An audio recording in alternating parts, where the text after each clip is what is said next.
In today's video, I'm going to teach you how to enter products and services in Intuit QuickBooks. By the end, you'll know exactly where to go, what to click, and how to set up items so your invoices, purchases, and reports stay accurate. First, open QuickBooks Online and sign in so you're on the main dashboard. This is your starting point. Having your item names, prices, and any tax details handy will make the process smoother. Next, go to the Settings gear icon in the top right corner of the screen. If you don't immediately see it, try maximizing your window or adjusting your zoom. In the menu that opens, choose Products and Services.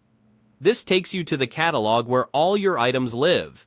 Here, you'll see a table with columns like Name, Type, and Status, plus a search bar and filters so you can quickly find what you need. To add something new, click the New button. It's usually near the upper right of the page. You'll be prompted to choose the type of item. Pick service for work you perform, like consulting or installation.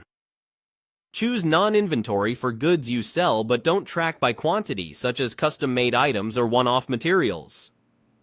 Select inventory if you stock and track quantity on hand. You may also see an option to create a bundle if you sell a set of items together. Now, fill out the item details. Start with a clear, consistent name.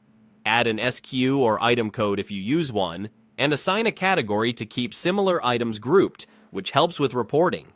In the sales section, include a customer-facing description and your sales price or rate. Choose the correct income account so revenue posts to the right place, and mark the item as taxable if it should have sales tax applied in your region. If you buy this item from vendors, complete the purchase section with your cost and the appropriate expense or cost of goods sold account. For inventory items, you'll also see fields for initial quantity on hand and the as of date.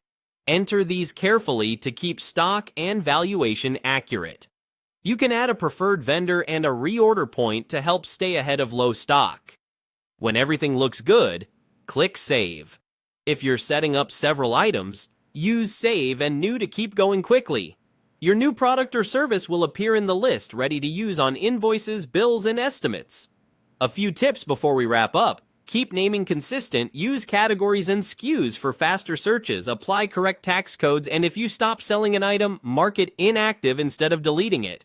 That's it, you've added products and services in QuickBooks with confidence.